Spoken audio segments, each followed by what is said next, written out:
Hello, all of my crafty friends. I'm here today for my first video of the month for the Not Too Shabby Instagram creative team. I always create a video to go along with it, and today I am going to use this cute digital sunflower. Now, you guys know that I will link to the Not Too Shabby Shop as well as this image in my description box. Now, I've just printed it off so that you guys could see. I resized it, and then I had my Cricut cut it out, and I cut out multiple shadows. I don't actually end up using the shadows, but I have them cut out. Now, you guys know that I work on 5x7 pieces of cardstock. So this is a 4x6, and I'm using scraps. I am using tons of scraps from alcohol inks. I did a video showing you guys all of these techniques as well as the cards that I made, and I'm going to link that right up here at the top for you guys so that you guys can see the videos that went along with these scraps.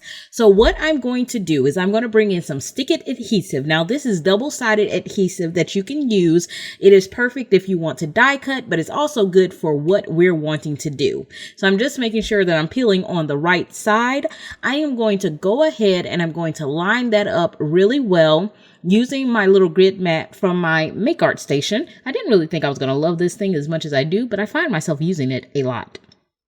I'm going to line it up, and it has like multiple places for you to tear it.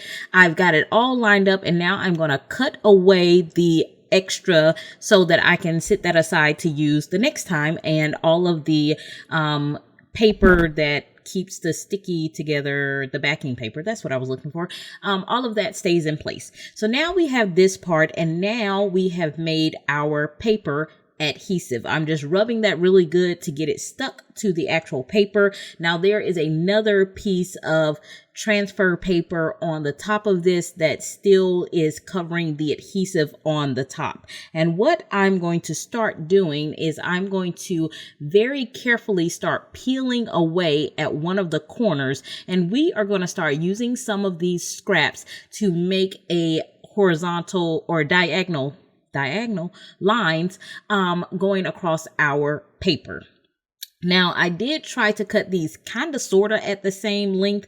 They didn't really work out greatly, but I don't even really think that matters. Just make sure that they are touching each other, and I am just alternating. I don't have a particular sequence.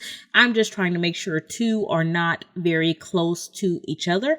And once I get done with this, after I butt this up all the way to the other end, I am going to put it into my Cricut, and we are going to cut out the shadow of the flower inside of this scrap piece. So I am very carefully butting it up. And the thing that I love about the Stick It adhesive is that until you press down very, very hard, you can still move this around. So there were a couple of times that I didn't get it butted up exactly where I wanted it to be, and I was able to lift it up and move it around because I had not varnished it down yet.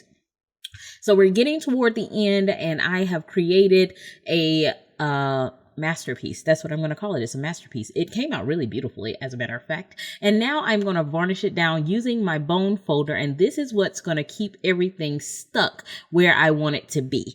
So once you get to this point, it's going to be stuck. It's not going anywhere, but I love the idea that you can die cut with it.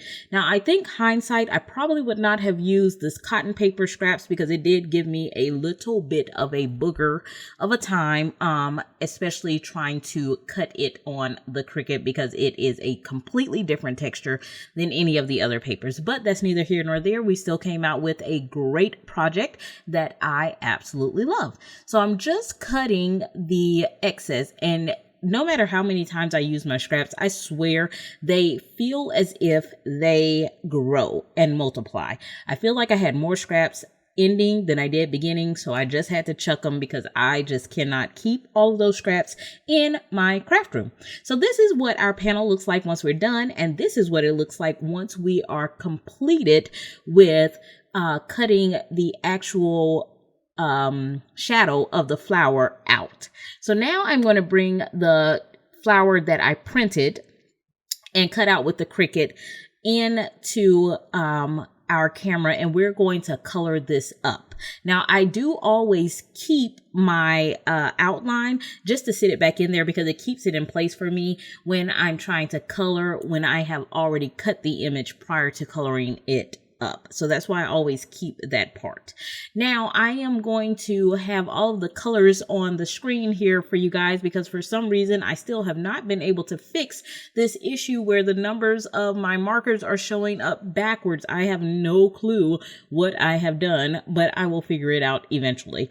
So you see that we're using a golden color for our sunflower, and I am just starting with our shadows, and I'm going to show you guys again that today I take a little bit of creative license. I have increased the size of this image first. That's one of the good things about working with digital images. You can make them whatever size you want. Now, one of the things that I love about the images that Jamie from the Not Too Shabby Shop gives us is that she makes it in a way that we can add things to. So as you guys can see, I'm creating shadow lines within the center of the petals of our flower because I wanted to give it a different look, my own creative license, if you will say. So not only do I have my shadow starting at the base, but I'm also creating a shadow in the center of the flower. And then I'm going to pull my colors out to the center and on the outer edges. So it's going to look as if the flower is cupped in a way, and that the shadows are also within the center of the flower. So we're going to go around and do that to all of the petals that are closest to us. And I do not go out to the very darkest color on all of the petals that are in the background because those would cast more of a shadow just by virtue of them being in the background.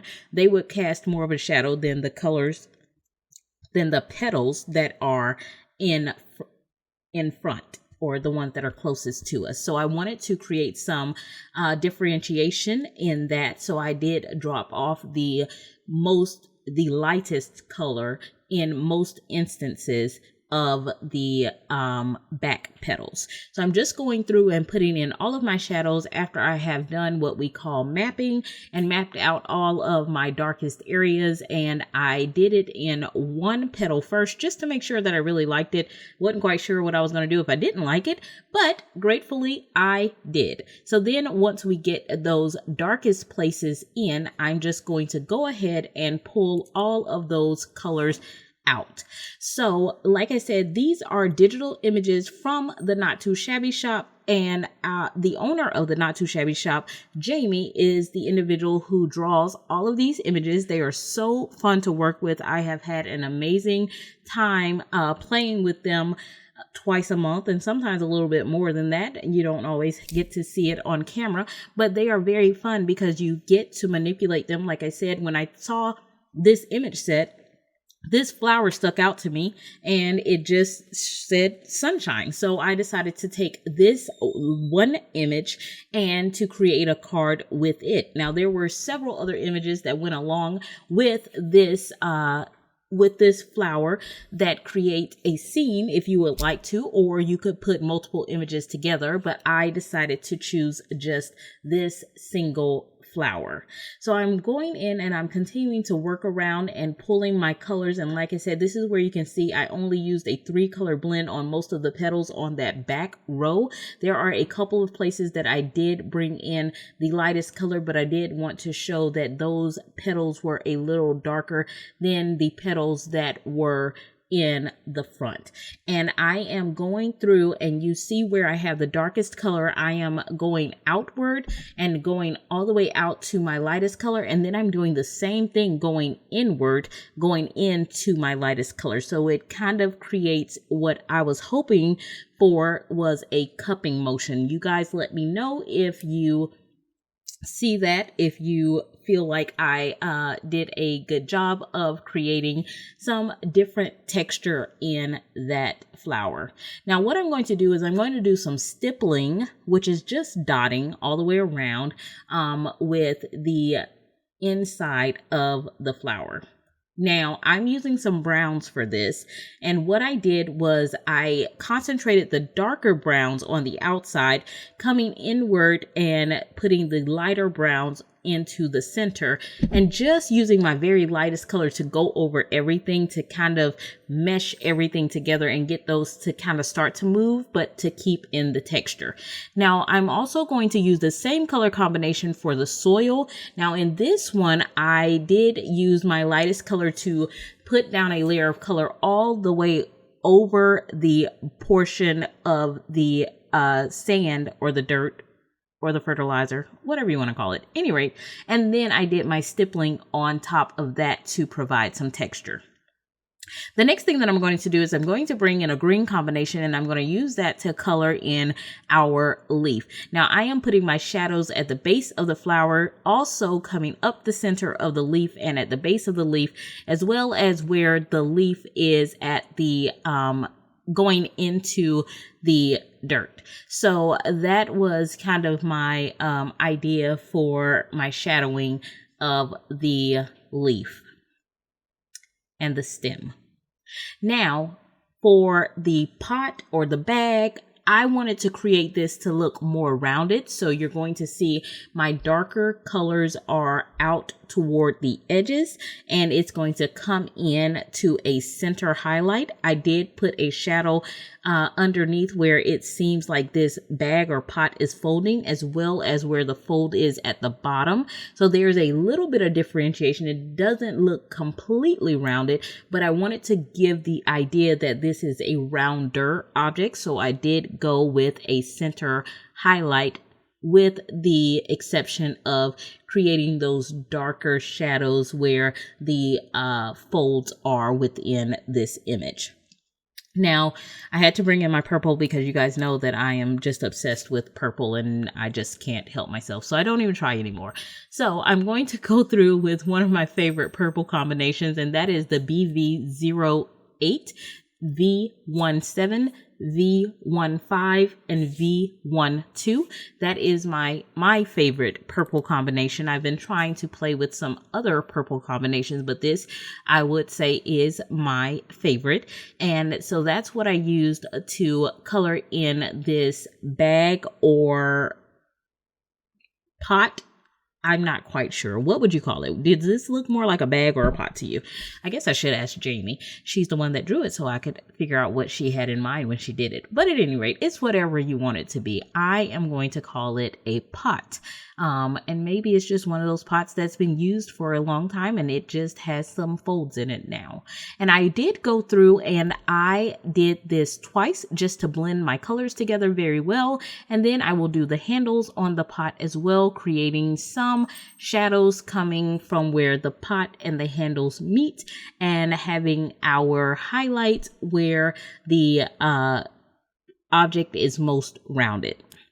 So once we get done with that, that is pretty much all the coloring for this image. We're going to move on to getting ready to put our card together. So once we get done with this portion of it, we're going to bring back in the piece that we initially cut out the shadow of. Now, I have cut out my card panels, and I decided that I was going to make a couple of strips on the side of my card panel to bring in the colors from the other two mats of the card. I always see people doing this and I never do it, although I like the way that it looks. I don't know. I think I forget that that is a possibility.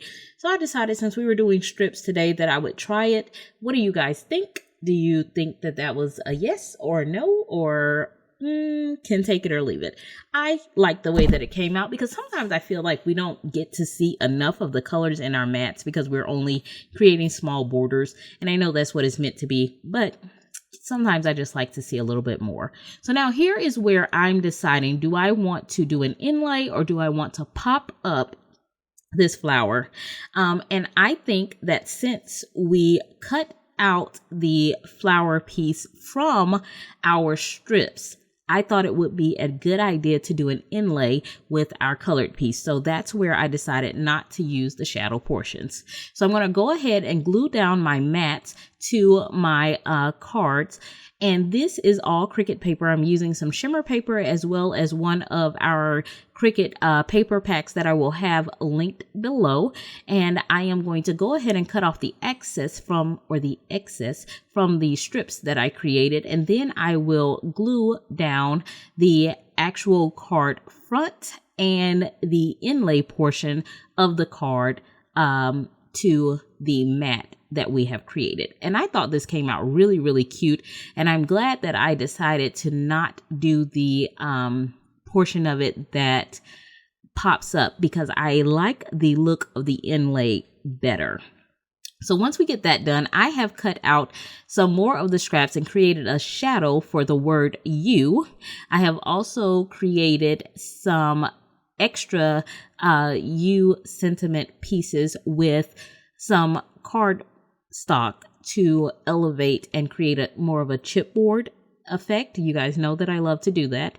And then I have a small sentiment strip that says "Are my sunshine." So the front of our card reads "You are my sunshine." So I'm going to go ahead and glue those 3 cardstock pieces of you to the alcohol ink background that creates the shadow for the U.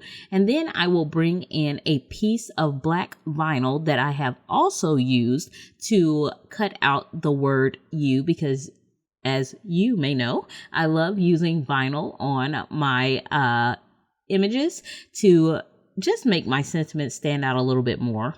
Now, this is a pretty large word, so I did not use any contact paper to transfer the vinyl to the actual word. I just bent it back a little bit and put it on just by hand. It was simple enough to do.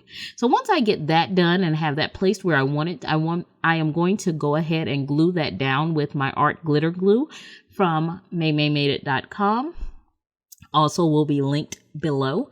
And that is going to pretty much finish off the front of our card. Now we're going to work on the inside of our card. And I had my Cricut write, "You make me happy when skies are gray." Now I was trying to decide if I wanted to take that piece that we cut out of our front panel and somehow put it on the inside of the card, but I felt like I made the sentiment a little bit too long, and so I wasn't going to be able to use the entire flower, so I decided to leave it off. What do you guys think? I love hearing what you guys think, and I love talking to you guys in the comment section.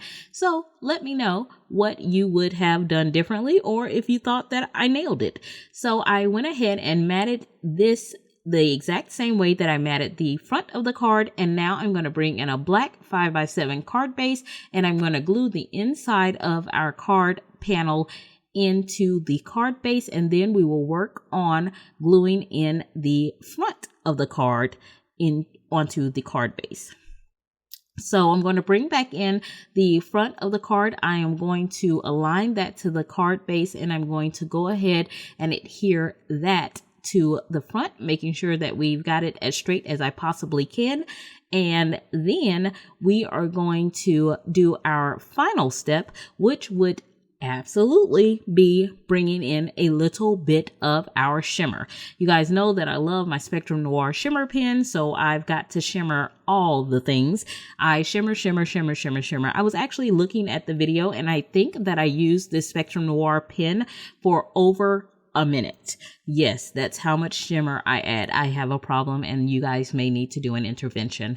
I think that it came out great. I hope that you guys loved it as well, and I will talk to you guys again really, really soon in my next video. You guys have a wonderful, wonderful day. If you guys are new here, thank you for coming by. Like, subscribe, leave me a comment. I love chatting with you guys, and I love getting to know you guys, and welcome to the community.